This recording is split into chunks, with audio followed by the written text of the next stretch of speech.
शुरू हो चुकी हैं। एक्सेप्ट किया जाएगा नहीं किया जाएगा ये आने वाले वक्तों में देखा जाएगा, लेकिन एक तो बात एक्सेप्टेड है और उसी हवाले से अगले टॉपिक की तरफ जाएंगे, कोयटा की तरफ जाएंगे। नाज़रीन, कोयटा के अंदर एक अटैक हुआ, वुकला के ऊपर हुआ और बहुत सारे वुकला शहीद हो गए, जिसकी वजह से कोयटा का एक अहम पढ़ा लिखा तबका कोयटा उससे महरूम हो गया। अब एक और घिनौना मंसूबा बनाया जा रहा है। इस घिनौने मंसूबे के हवाले से बात करेंगे। जवाद अमान साहब हमारे साथ मौजूद है, सीनियर रिपोर्टर 92 न्यूज। जवाद अमान साहब लाहौर स्टूडियो से ज्वाइन किया है, बहुत शुक्रिया आपका। जवाद साहब, कोयटा में क्या मंसूबा बन रहा है, किसकी तरफ से बन रहा है?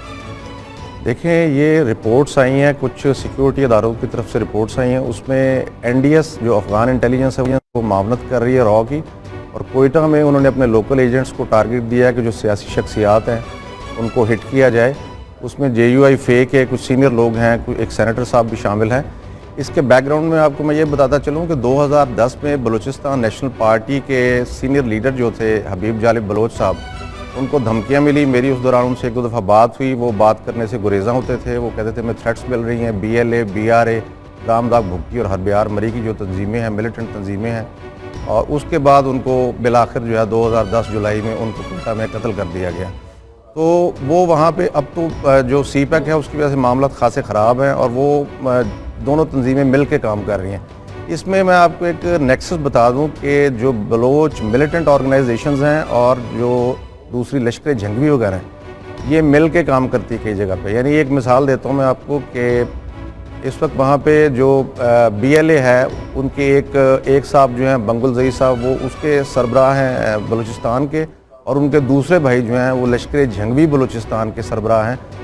गो के वो दोनों जो हैं वो दूसरी तरफ हैं अफ़गानिस्तान वाले इलाके में, और ये ऑपरेशंस जो हैं ये कंट्रोल होते हैं जी कंधार से और हेलमंद से, और वहाँ से जो है इनको टास्क दिए जाते हैं और पैसे वैसे भिजवाए जाते हैं। काफ़ी लोग इनके पकड़े भी गए हैं, लेकिन वो बॉर्डर जो है इतना पोरस है, उसमें बड़ा डिफ़िकल्ट होता है हर आदमी को ट्रैक करना, ट्रेस करना। खुसूसन जिनको हम कहते हैं स्लीपर यूनिट्स या स्लीपर सेल्स कहते हैं, उनका कोई प्रीवियस रिकॉर्ड नहीं होता, उसमें खासी मुश्किलात होती हैं, लेकिन खासी हद तक उनके सेल जो हैं हिट भी हुए हैं।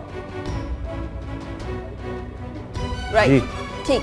अच्छा अवान साहब, ये जो आप चीज़ बता रहे हैं, वहाँ पे NDS की प्रेजेंस, रॉ की प्रेजेंस, पाकिस्तान की हिस्ट्री की में पहली दफ़ा ऐसा हुआ कि सर्विंग इंडियन आर्मी ऑफिसर वहाँ से पकड़ा गया। जो फुटप्रिंट है इसमें तो कोई शक नहीं है, इंडियंस का और NDS का वहाँ पे बहुत ज़्यादा है। काउंटर मेजर्स क्या लिए जा रहे हैं गवर्नमेंट ऑफ पाकिस्तान की तरफ से या सिक्योरिटी हमारी एस्टैब्लिशमेंट की तरफ से? क्योंकि हम आए दिन देख रहे हैं कि वो उनकी तो प्रेजेंस है ही है, वो कोशिश तो करते रहेंगे। हमारी तरफ से क्या जो इकदाम लिए जा रहे हैं? देखिए, हमारी तरफ से उनको पैगाम भी दिया गया। अभी पीछे 76 जो वांटेड लोग हैं उनके लिए उनको कहा गया है कि उन्हें वापस किए जाएँ।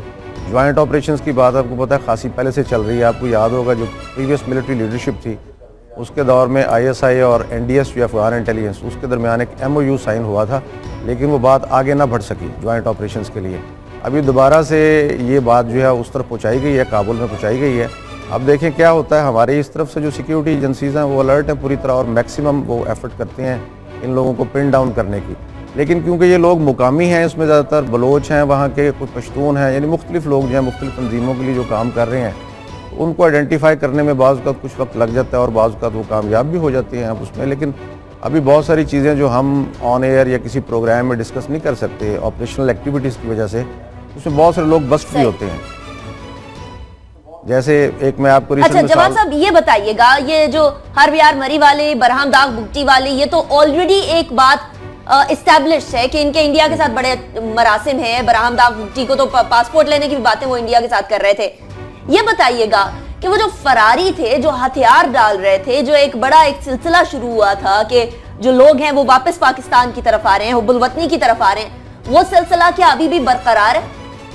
जी, वो सिलसिला बरकरार है। वो लोग जो है वो पुरअमन बलूचिस्तान पैकेज जो था, जो नासिर जिंजवा साहब जो सिक्योरिटी एडवाइज़र है, नेशनल सिक्योरिटी एडवाइज़र, वो कोर कमांडर थे सदर्न कमांड के, उस ज़माने में प्लान शुरू हुआ था गवर्नमेंट ने, उन्होंने जो मिलकर प्लान शुरू किया था। अभी भी लोग सरेंडर कर रहे हैं, लेकिन अभी भी कुछ लोग हैं, पैसा जो है वो और भी उधर ममालिक इन्वॉल्व हैं, और ममालिक के फुटप्रिंट्स भी मिलते हैं और एजेंसीज भी कंधार से इन्वॉल्व हैं।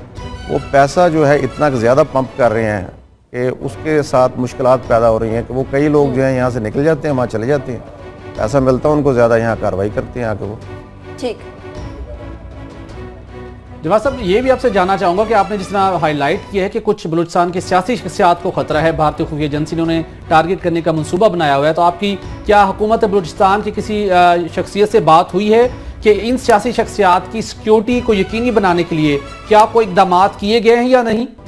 जी, सिक्योरिटी तो वहाँ पे तकरीबन जितनी भी पॉलिटिकल पर्सनालिटीज़ हैं जो गवर्नमेंट में बलूचिस्तान गवर्नमेंट में हैं या फेडरल गवर्नमेंट में जो लोग आते हैं, जमातें वहाँ नेशनलिस्ट पार्टीज़ हैं, BNP है, दूसरी हैं JUIF है, जमीयत उलमा इस्लाम, फजलुर रहमान है, मुस्लिम लीग, वहाँ पे सिक्योरिटी ऑलरेडी खासी हाइटेंड है। कुछ वक्त पहले मेरी बात हुई थी वहाँ पे उनके जो होम सेक्रेटरी हैं, होम मिनिस्टर जो हैं उनके, सरफराज भुट्टी साहब, तो वो कहते हैं ऑलरेडी हमने खासी जो है ना हाइटेंड मेजर्स जो वो लिए रखी होती, क्योंकि ये एडवाइजरीज आती रहती हैं, लेकिन इस दफ़ा कुछ स्पेसिफिक थ्रेट्स हैं कुछ सीनियर लोगों को। इसमें एक मैं चीज़ ऐड करना चाहता हूँ, ये है कि वो लोगों को, जो लोग उनकी लाइन को टो नहीं करते, जो बलोच मिलिटेंट्स हैं या दूसरी तंजीमें हैं जो उनकी लाइन को टो नहीं करते, उनको वो जो है इसी तरह जो है वो कत्ल करते हैं। पहले भी उन्होंने किया है, इस तरह के टारगेट्स पहले भी आते हैं, लेकिन प्रेजेंट सिचुएशन में जब बलूचिस्तान में थोड़ा सा काम आया था उसमें ये खासी तशवीशनाक बात है। सही, ठीक है। जवाद अमान साहब, शुक्रिया आपने हमें हमारे शो में ज्वाइन किया। इस पे कोई कमेंट करते जी। हैं? अनिका, देखो ये नेशनल नरेटिव इस पे काम करता है। जब मुद्दा है कि जी बलोचिस्तान में जब भी हमें मौका मिलेगा वहां पे हम पाकिस्तान को ठेस पहुंचाएंगे, हमारे यहाँ जो पॉलिटिकल लीडरशिप है ना, वहां से जो आवाज उस लेवल की नहीं उठाई जा रही जिस तरह की उठाई जानी चाहिए। प्राइम मिनिस्टर साहब हैं, नेशनल सिक्योरिटी एडवाइजर हैं, हमारे इंटीरियर मिनिस्टर कभी कभार अपनी प्रेस कॉन्फ्रेंस में कहते हैं। लिहाजा ये जो साइकोलॉजिकल वॉरफेयर है ना, वो हमने नेशनल लेवल पे भी और इंटरनेशनल लेवल पे भी पूरी दुनिया को बताना है कि हमारे मुल्क में ये कारस्तानियां की जा रही हैं हमसाया ममालिक की तरफ से। लिहाजा अंदरूनी तौर पे तो हमने कोशिश करनी है इन चीजों को रोकने के लिए। आवाज कैसे उठाएंगे? अभी खुद उन्होंने कहा है कि हम कोई भारत के खिलाफ नफरत या उनकी तरह दुश्मनी के ऊपर वोट नहीं लेके आए, तो आवाज कैसे उठाएंगे? फिर इनकार करते हैं कि जी कुलभूषण नहीं पकड़ा गया, ये ऐसे ही वहां से किसी बंदे को पकड़ के उन्होंने साबित कर दिया कुलभूषण नहीं। कुलभूषण यादव की तो बात सामने आ गई थी और वो पकड़ा भी गया और वो मौजूद है, ऑन ग्राउंड चीजें मौजूद है। ये बरामदाग बुगटी का बहुत ज्यादा दोस्ती की पींगे बढ़ाना भारत का, ये भी वहां मौजूद है। अजीत डोभाल का ये कहना कि दहशतगर्दों को भारत की तरफ से पैसा दिया जाएगा बलूचिस्तान के अंदर, वो भी मौजूद है। मोदी का अपने डेमोक्रेसी डे के ऊपर बात करना कि जी पाकिस्तान में बलूचिस्तान से बहुत ज्यादा हम लोगों को सपोर्ट हासिल है, वो बात करना, वो भी तमाम चीजें ऑन ग्राउंड मौजूद हैं। और ये बात जो जवाद साहब ने फरमाई कि जी जो उनकी लाइन टो नहीं करता, रॉ की लाइन, एनडीएस की लाइन नहीं टो करता, उसको खतरात है, तो वो भी हम लोगों ने माजी में भी देखा, अब भी देख रहे हैं। इसी हवाले से डेफिनेटली सिक्योरिटी मेजर्स लेने की भी जरूरत है और ऐसे अनासिर का सर कुचलने की भी जरूरत है। अगले टॉपिक की तरफ बढ़ेंगे और दहशतगर्दी की क्योंकि बात कर रहे हैं, तो दहशतगर्दी का एक वाकया हुआ, अफसोसनाक वाकया हुआ 7 शरीफ में। लेकिन 7 शरीफ के अंदर जो गफलत थी वो डेफिनेटली सिक्योरिटी और हुकूमत के ऊपर जो डायरेक्ट इल्जाम लगाया जा रहा था। लेकिन अब एक और पहलू सामने आता जा रहा है। बिजली की बात की जा रही थी, बच्ची साहब, वो कहा जा रहा था कि जी बिजली बिला तातुल नहीं दी जा रही थी 7 शरीफ को। क्या उसके पीछे स्टोरी निकली? बेसिकली चंद रोज कब सिंध हुकूमत की जानिब से ये बात मंजराम पर लाई जा रही थी कि लोड शेडिंग थी, वहां पर जो स्कैनर था वो काम नहीं कर रहा था। तो इस मामले को थोड़ा सा हाईलाइट किया गया, जिसके नतीजे में वजारत पानी और बिजली ने अब कुछ ऐसे इंकिशाफ कर दिए जो बड़े दिलखराश हैं, बड़े अफसोस कुन भी है। सूरत हाल ये है कि साने दरगाह 7 शरीफ में जो सारा वाक़या पेश आया, अगरचे कि हमने देखा कि वो जो खुदकुश बम्बार था वो स्कैनर से नहीं गुजरा, लेकिन कहा यह गया कि उस वक्त वहां पे लोड शेडिंग थी, बिजली नहीं थी। हैदराबाद इलेक्ट्रिक सप्लाई कंपनी इस एरिया को बिजली की सप्लाई करती है। वजारत पानी और बिजली ने अपना जो ऑफिशियली स्टैंस लिया है कि यहाँ पर हमने दरबार 7 शरीफ को दरबार लाल शहबाज कलंदर के लिए हमने बिला तातुल डेडिकेटेड फीडर से बिजली की फराहमी करते थे। लेकिन हुआ क्या, यहाँ पर सिंध हुकूमत की गफलत और कुछ लोगों की आप कह सकिए कि लालच की बाइस वहां से बिजली चोरी शुरू कर दी गई। यानी जो दरबार की बिजली थी, जो बिला तातुल मिलती थी, वो आसपास के इलाकों को और दुकानों को फरोख्त करना शुरू कर दी गई और फिर बिल भी अदा नहीं किया जाता था। यह क्लेम किया गया करोड़ों रुपए के वाजबात हो गए थे। 2011 के अंदर जब यह मामला उठाया गया सिंध हुकूमत के साथ कि करोड़ों रुपए के वाजबात हैं, बिजली भी चोरी हो रही है, आप इस पे कुछ कीजिए। सिंध हुकूमत टस से मस ना हुई। उसके बाद वजारत पानी बिजली की हिदायत के ऊपर हैदराबाद इलेक्ट्रिक सप्लाई कंपनी ने वो जो बिला तातुल बिजली फराहमी का सिलसिला था वो मुनक़ता करते हुए दूसरे फीडर से उसको बिजली की फराहमी शुरू की ताकि जो नुकसान हो रहा है उसको कम किया जा सके।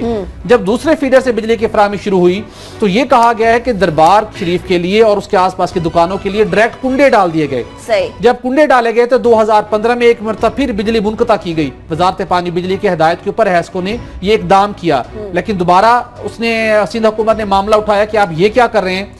उसके बाद कोई कार्रवाई ना की गई। हैस्को ने इसलिए कोई कार्रवाई नहीं की, वजारत पानी बिजली के मुताबिक के दरबार के एहतराम में कुंडे लगे हुए थे, बिजली चोरी कर रही थी इंतजामिया, लेकिन एहतराम है जी कि हमने कार्रवाई नहीं करनी। आपको पता है कि इस वक्त फौजदारी कानून के तहत बिजली चोरों के खिलाफ कार्रवाई होती है। अच्छा, इंसानी जिंदगी से ज्यादा किसी चीज का एहतराम हो सकता है? आपने इंसानी जिंदगी को खतरे में डाल दिया। आप इसके जो पॉइंट जो आप पॉइंट इसके अंदर हाईलाइट किया गया है, बिल्कुल आप दुरुस्त कह रही हैं कि अब ये जो क्लेम किया जा रहा है कि शेड्यूल की लोड शेडिंग हो रही थी चूंकि वहां बिजली चोरी होती थी। अगर स्कैनर्स हैं जिनको बिजली चाहिए होती है, बड़ी मामूली बिजली चाहिए होती है, वजारत पानी बिजली के मुताबिक के इस दरबार के जो अकीदतमंद वहां पे आते हैं उनसे करोड़ों रुपए के नजराने मिलते हैं उनको, उसमें से चंद हजार रुपए लगाकर एक यूपीएस या बैकअप जनरेटर नहीं खरीदा जा सकता था। ठीक है। बिजली चोरी होती रही, खिलाफ कानून काम था, उसके साथ आपने इंतजाम नहीं किया और आपने करोड़ों रुपए के वाजबात भी अदा कर दिए। राइट, ठीक है। आपको पता है कि उन्होंने ये अब इसका हल क्या ढूंढा है वहां में मुराद अली शाह साहब ने? उन्होंने जितने भी दरगाह शरीफ हैं ना वहाँ पे पूरे सिंध के अंदर उनका ऑडिट करने का हुक्म दे दिया कि किसको कितने पैसे मिलते हैं। वो पैसे तो सारे ले लेंगे लेकिन इस तरह के इंतजाम नहीं करेंगे। और पाकिस्तान पीपल्स पार्टी से आप और एक्सपेक्ट भी कर सकते हैं। हैदराबाद और सखर के अंदर जो हालात हैं हमारी इलेक्ट्रिसिटी जनरेशन कंपनी के और बिल की करेक्शन है वो हमारे सामने है। एक आम सारिफ तो सफर कर ही रहा है, लेकिन इस तरह के इलाके जो हैं इधर भी जिस तरह दरगाह है, एक ऐसी जगह है जहां जम्मे गफीर होता है, वहां भी अगर इस तरह के मामला सामने आएंगे। अभी अब्दुल्ला शाह गाजी के मजार के हवाले से भी एक सिक्योरिटी थ्रेट मौजूद है कराची के अंदर, तो अब इसको देखने की जरूरत है। सिंध हुकूमत की जरा ज्यादा तवज्जो की जरूरत है। अगले टॉपिक की तरफ बढ़ेंगे और सिंध से चलेंगे केपीके की जानिब। केपीके की जानिब चलें तो वहां अस्पतालों और डॉक्टर्स और हेल्थ सेक्टर के अंदर रिफॉर्म्स लाए जा रहे हैं। अब एक और रिफॉर्म है जहां डॉक्टर्स की कमी की वजह से कदम उठाना पड़ रहा है। खावर साहब, क्या कदम उठाना पड़ रहा है? ये बड़ा अच्छा मैयर केपी गवर्नमेंट ने लिया है कि एक तो वो क्योंकि कमी है डॉक्टर्स की, शदीद कमी है, वैसे पूरे मुल्क में कमी है, लेकिन वहाँ पे तो इस कमी को पूरा करने के कुछ मैयर लिए जा रहे हैं। जो डॉक्टर्स उनकी जो रिटायरिंग एज है उसको बढ़ाया जा रहा है। जो कॉन्ट्रैक्ट में लोगों है दोबारा कोई उसको अच्छे कॉन्ट्रैक्ट लोगों को ऑफर किए जा रहे हैं। एक डोमिसाइल की शर्त तो पहले हुआ करती थी कि जी वहाँ पे केपी वाले भी अपॉइंट हो सकते हैं।